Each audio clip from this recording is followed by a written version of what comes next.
नमस्कार दोस्तों, मैं मनोज मुसाफिर साहू नेशनल आवाज़ यूट्यूब चैनल पर आप सभी का स्वागत करता हूं। दोस्तों, उत्तर प्रदेश में 80 लोकसभा की सीटें हैं और यही 80 लोकसभा की सीटें डिसाइड करती हैं कि दिल्ली में किसकी सरकार बनेगी।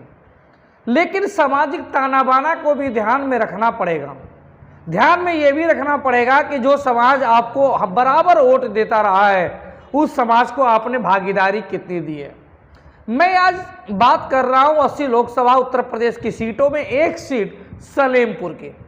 सलेमपुर 1957 में पहली बार वहां पे चुनाव हुआ था। सलेमपुर ऐतिहासिक रूप से बहुत ही नज़दीक है लोकतंत्र के।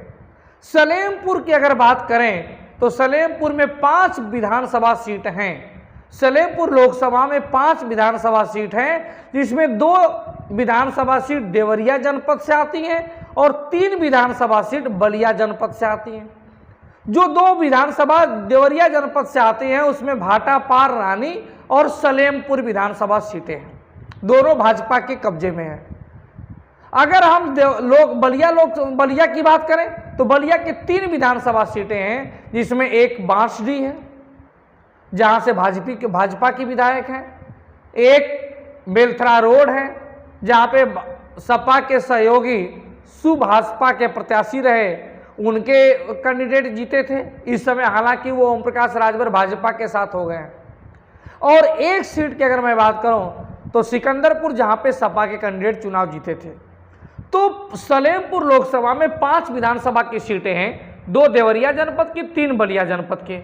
बलिया जनपद की बांसडीह, बेलथरा रोड, सिकंदरपुर, और देवरिया जनपद की भाटापार रानी और सलेमपुर। 5 विधानसभा मिला के सलेमपुर लोकसभा बना। सलेमपुर में अपने समाज की अगर मैं बात करूं, तेली समाज की, तो आबादी बहुत ज़्यादा है, लेकिन आज तक हिस्सेदारी नहीं मिली, आज तक उसको गिनती में नहीं रखा गया। मीडिया ने और तमाम बुद्धिजीवियों ने कभी इस समाज को काउंट ही नहीं किया। लेकिन अब समाज धीरे धीरे जाग रहा है, अपनी काबिलियत को, अपनी संख्या को पहचान रहा है। अगर मैं बात करूं तो आप जरा सोचिए, एक ऐसा शख्स इस समय वर्तमान में सांसद हैं जो भारतीय जनता पार्टी के मूलतः सदस्य भी नहीं थे। रविंद्र कुशवाहा जो आज सांसद हैं सलेमपुर लोकसभा के, ये रविंद्र कुशवाहा 2014 से पहले भाजपा में थे ही नहीं, समाजवादी पार्टी में थे। और समाजवादी पार्टी में जब थे तो सपा से टिकट मांग रहे थे 2014 में। सपा ने जब इनको टिकट नहीं दिया 2014 में, तो इन्होंने भाजपा ज्वाइन कर ले और भाजपा ने इनको टिकट दे दिया। और भाजपा ने जब टिकट दे दिया तो ये 2014 में मोदी जी की लहर में चुनाव जीत भी गए। 2019 का चुनाव आया, उसमें भी मोदी जी की लहर में जीत गए। ये 2 बार से लगातार सांसद हैं। मात्र इनकी शिक्षा इंटरमीडिएट की है, 12वीं पास है सांसद जी। और सबसे बड़ी बात यह है कि ये कोई नए नवेले सांसद नहीं हुए। इनके पिताश्री हरिकेवल प्रसाद सलेमपुर लोकसभा से 4 बार सांसद रहे, 4 बार। 1989 में पहले बार सांसद रहे, 1989 में। उसके बाद 1991 में सांसद रहे, 1991 में। उसके बाद 1998 में रहे, 1998 में, और 2004 में भी रहे, 2004 में। तो 4 बार सांसद रहे। 2009 इनके परिवार से गैप हो गया और इनके बेटे श्री 2014 और 2019 में चुनाव फिर से मोदी लहर में जीत गए भाजपा के टिकट पर।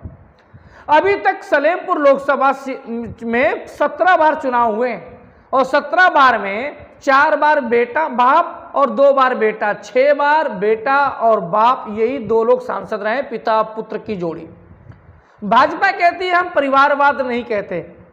आप मुझे बताइए और विचार करिए कि जिस लोकसभा सीट में 17 में से 6 बार सिर्फ एक ही परिवार, पिता और पुत्र की जोड़ी सांसद रही हो, 4 बार पिता सांसद रहे हो, 2 बार उनके बेटे सांसद रहे हो, तो क्या वो परिवारवाद की परिभाषा में नहीं आता? अगर परिवारवाद की परिभाषा में नहीं आता तो भाजपा फिर क्यों चिल्लाती है परिवारवाद? अगर आता है तो भाजपा यह अन्याय क्यों करती है? क्या भाजपा को अन्य बिरादरी के लोग, अन्य समाज के लोग दिखाई नहीं देते? अन्य परिवार के लोग, अन्य कार्यकर्ता दिखाई नहीं देते? सलेमपुर लोकसभा की मैं बात करूं तो हमारे समाज से भी, तेली समाज से भी कई सारे दावेदार हैं जो अच्छी फाइट दे सकते हैं समाजवादी पार्टी से भी और भारतीय जनता पार्टी से भी।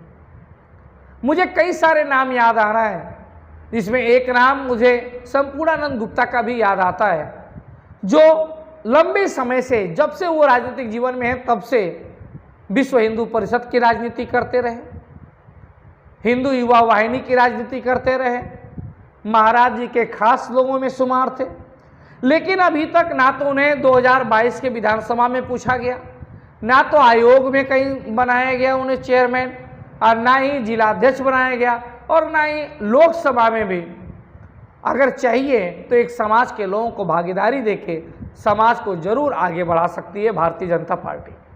भारतीय जनता पार्टी को वैसे भी समाज के लोगों को कम से कम 4 जगह टिकट अवश्य देना चाहिए, क्योंकि ये समाज संख्या में ज़्यादा है, ये समाज ईमानदारी है, ये समाज मेहनती है, ये समाज मोदी जी के पद चिन्हों पे, मोदी जी को कर्म चिन्हों पे चलने वाला समाज है।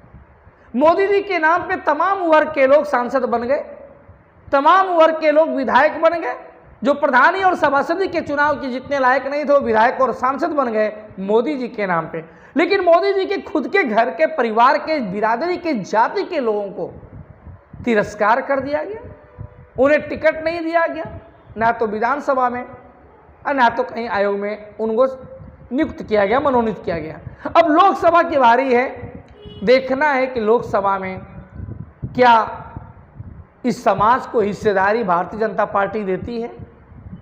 वो भारतीय जनता पार्टी जिसका परमानेंट वोटर रहा है ये समाज, अन्य बिरादरियां तो मौके की ताक में भाग जाती हैं। अभी सीधा सा एग्जाम्पल, जरा सा एग्जाम्पल, वहीं सलेमपुर के बगल में घोसी में देखा आपने, घोसी में सपा ने एक बाबू साहब कैंडिडेट खड़ा कर दिया, तो जितने बाबू साहब लोग थे वो भाजपा को वोट नहीं दिए, बाबू साहब को दे दिए। उनके लिए पार्टी सर्वोपरि नहीं है। लेकिन हमारा ही समाज ऐसा है कि जिसके लिए पार्टी सर्वोपरि है, राष्ट्र सर्वोपरि है, देश सर्वोपरि है।